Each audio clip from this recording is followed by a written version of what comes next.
जिंदगी एक दिन में नहीं, लेकिन एक दिन जरूर बदल सकती है अगर आप लोगों की मेहनत कुछ ऐसी हो तो। रात के 2 बज रहे थे। पूरा शहर नींद की झलकियों में खोया था। लेकिन क्या वजह थी कि वरुण को नींद नहीं आ रही थी। ठंड का मौसम उसके लिए भी था, नींद उसके लिए भी थी, रात उसके लिए भी थी। लेकिन आखिर क्यों उसको नींद नहीं आ रही थी दूसरों की तरह? क्यों वो बिस्तर पे नहीं जा रहा था, बल्कि किताबों में खोया लगातार पढ़े जा रहा था? वो एक झोंपड़े में रहता था। हाँ बिल्कुल, उसे झोंपड़ा ही कहेंगे। एक टूटा फूटा सा मकान जिसकी दीवारें इतनी कच्ची कि कभी भी गिर जाए। आज उस लड़के ने रात को कुछ खाया भी नहीं था, क्योंकि घर में खाना बना ही नहीं था। पूरा परिवार आज भूखा सोया था, क्योंकि पिछले 1 महीने से उनके घर में आधा राशन ही आ रहा था। दिन में वो बस एक टाइम ही खा रहे थे। इसकी वजह थी कि वरुण के पिता के अस्थमा का इलाज चल रहा था। पिता पूरा दिन बेहोशी या बेसहारी वाली हालत में पड़े रहते और माँ काम करती, बड़ी बहन काम करती, और वरुण क्योंकि अभी छोटा था, मगर फिर भी जितना होता घर के लिए कुछ न कुछ करता। उसकी ऐसी हालत थी कि वो 2 मिनट भी सुकून के पल नहीं बिता सकता था। लेकिन फिर भी ऐसी क्या चीज थी जो उसे दिन में इतना मेहनत करने, 18-18 घंटे पढ़ने और पढ़ते रहने को मजबूर करती रहती? वो दोपहर में गराज पर भी काम करता और शाम को फिर आकर अपने कंपटीशन एग्जाम की तैयारी करता। वो डेली 4 घंटे पार्ट टाइम में गैराज पर जाकर काम करता था, जिसके बदले बस वो अपने कॉलेज के और एग्जाम फॉर्म की फीस भर सकता था। 2 वक्त का खाना तक गुजर बसर कर पाना भी उसके हाथ में नहीं था। वो लड़का इस कदर का मेहनती था कि रात को कितनी भी देरी से सोए, सुबह सबसे पहले उठता था और घर के सारे काम करता था, फिर पढ़ने बैठता और तब तक पढ़ता रहता जब तक दूसरे लोग खुद आकर उसे कोई काम करने को ना कहें। माँ और बहन भी दोनों काम पर जाती थी, तो उनकी गैर मौजूदगी में पिता का ख्याल रखना, उन्हें दवाई देना, पूरा घर संभालना, दोपहर में खुद के काम पे जाना, कई बार रात का खाना स्किप कर देना, मगर फिर भी रातों से लड़कर नींद और थकान हराकर वो पढ़ता था, मेहनत करता था, नए नए रास्ते बनाता, लेकिन किसी भी तरह वो अपनी मेहनत को कम नहीं होने देता। फिर एक दिन ऐसा आया जब सच में सब कुछ बदलने या हमेशा के लिए बर्बाद होने वाला था। वो बंदा रेलवेज की तैयारी कर रहा था। इतनी मेहनत जो इतने सालों से वो उस चीज के लिए कर रहा था, फाइनली अब उसे पूरा करने का, यानी वो एग्जाम का दिन आ चुका था। ऐसा दिन जिस दिन सब कुछ बदलेगा या हमेशा के लिए बर्बाद होगा। बर्बाद होगा ऐसा इसलिए कह रहा हूँ क्योंकि घर वालों के लिए जिंदगी काटना और मुश्किल हो गया था। वरुण पढ़ाई कर रहा था, इस वजह से घर का खर्च नहीं निकल रहा था। ऊपर से उसकी पढ़ाई में अलग खर्च लगता। इसी वजह से उसके पास ये आखिरी मौका था। वैसे तो किसी भी कॉम्पिटिटिव एग्जाम को निकालने के लिए इंसान के पास कई मौके होते हैं, मगर उसके पास सिर्फ यही एक था, वरना इसके बाद उसे जिंदगी भर गैराज पर ही काम करते दिन काटने होंगे। कल शाम 3 बजे से उसके एग्जाम थे। रात को उस दिन उसने कुछ नहीं खाया, बस थोड़े चने चबाकर गार्डन में चला गया, क्योंकि वहाँ गार्डन में 2 बड़ी बड़ी लाइट्स होती थी जिससे बहुत रोशनी निकलती थी। वो उसके नीचे पढ़ने बैठा। वो जानता था आज की रात उसके लिए बहुत बड़ी रात है। कुत्तों ने उसे देखकर भौंकना शुरू किया, उसे कोई फर्क नहीं पड़ा। बिजली कड़की, बारिश हुई, उसने कुछ जुगाड़ लगाया और गार्डन के मंदिर में छिपकर बैठ गया। बहुत सारी चीजें एक साथ हुई, मगर उसे घंटा कोई फर्क नहीं पड़ा। समय बीता, रात के 1 बजे, 2 बजे, 3 भी बजे, उसे फिर भी कोई फर्क नहीं पड़ा। लेकिन आखिर में उसे एक बात समझ आ गई कि अगर आज नींद पूरी नहीं की तो कल परीक्षा में बहुत तकलीफ हो सकती है। यही सोचकर वो वहीं मंदिर में सो जाता है। सुबह के 7 बजे उसकी आंख खुलती है। वो घर जाता है जहाँ उसकी माँ और बहन दोनों फूट फूट कर रो रहे होते हैं। पहले तो उसे लगा कि कहीं मेरे पिता को कुछ हो तो नहीं गया, लेकिन बाद में पता चला कि बात वो नहीं थी। दरअसल बात ये थी कि घर में 3,500 रुपए जमा करके रखे थे, जो घर खर्च और दवाई के लिए थे। कल रात को 2 चोरिया मुसाफिर जो यहीं से गुजर रहे थे, उन्होंने वो चुरा लिए और भाग निकले। ये सुनने के बाद वरुण के पैरों तले जमीन खिसक गई।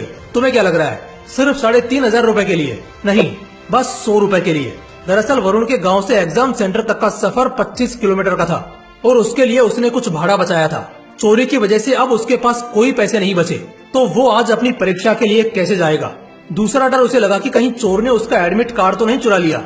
वो तुरंत भागा और देखा तो एडमिट कार्ड सलामत था, लेकिन पैसे कुछ नहीं बचे। उसके घर वाले 3,500 को लेकर परेशान थे, लेकिन वो बस उस 100 रुपए के लिए टेंशन में था कि आखिर वो अब पहुंचेगा कैसे अपनी परीक्षा में। उसकी माँ उसे ही दोष दे रही थी कि अगर वो कल रात को अपने घर पे रुका होता तो ऐसा नहीं होता। खैर, इधर हर कोई उसी को कोसे जा रहा था और वो इन सबको इग्नोर करके बस इतना सोच रहा था कि वो पहुंचेगा कैसे। गांव में उसका सिर्फ एक दोस्त था, नकुल।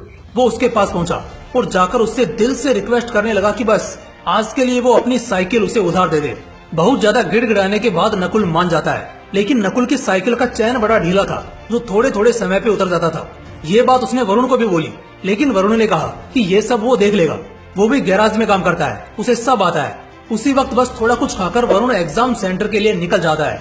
साइकिल चलाता हुआ वो कुछ दूर आगे बढ़ा होता है कि साइकिल झटके देना शुरू कर देती है, लेकिन वो रुकता नहीं है। वो आगे बढ़ता रहता है। 15 किलोमीटर के सफर के बाद वो थक कर टूट चुका था, पसीने से पूरा नहा चुका था, लेकिन चाहे जैसे भी हो पहुंचना तो उसे पड़ेगा ही।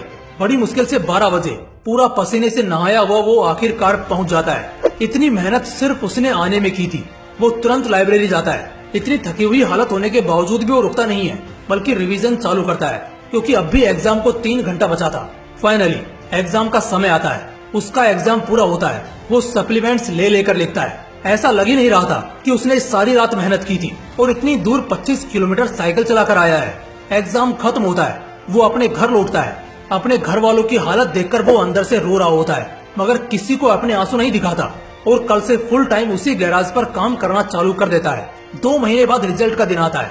वरुण गांव से दूर जाकर अपना रिजल्ट चेक करता है, क्योंकि वहाँ सिग्नल बड़ा वीक था। अपनी आईडी डालने के कुछ सेकंड बाद सामने उसका रिजल्ट आता है, और जैसे रिजल्ट आता है इतने समय में पहली बार वरुण खुशी के आंसू वहीं फूट फूट कर रोने लगता है, क्योंकि रेलवेज का उसका एग्जाम निकल चुका था और अब जिंदगी में सारे रोने वाले दिन भी जा चुके थे। वो पैदल दौड़ता हुआ अपने घर पहुंचता है और अपने परिवार को एक खुशखबरी देता है। इस खुशखबरी को सुनकर उसके घर वालों को भी यकीन नहीं होता।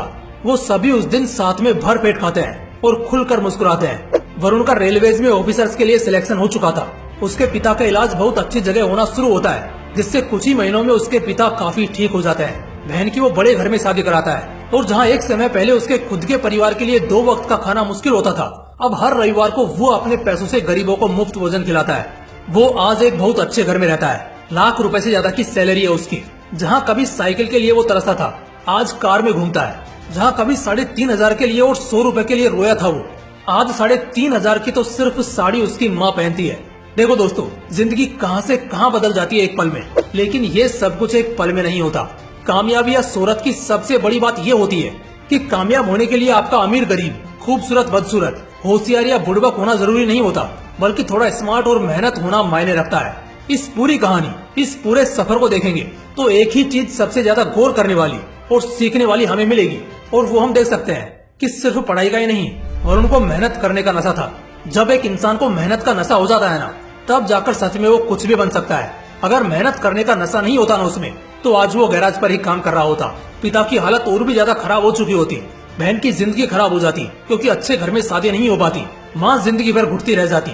लेकिन बहुत जल्द उसे ये बात समझ में आ गई थी कि आज मेहनत का नशा करना होगा, वरना कल जिंदगी भर के लिए रोने की आदत डालनी होगी। वो कितना मेहनती था ये तो हमने देख ही लिया है। दिन में गैराज और रात को लालटेन पर टिका रहता। 2 किलोमीटर पैदल चले जाएं तो ना जाने कितना दर्द दिखाते हैं, और वो 15 किलोमीटर साइकिल चलाता है, फिर भी एग्जाम में 1 सेकंड के लिए भी आराम नहीं फरमाता।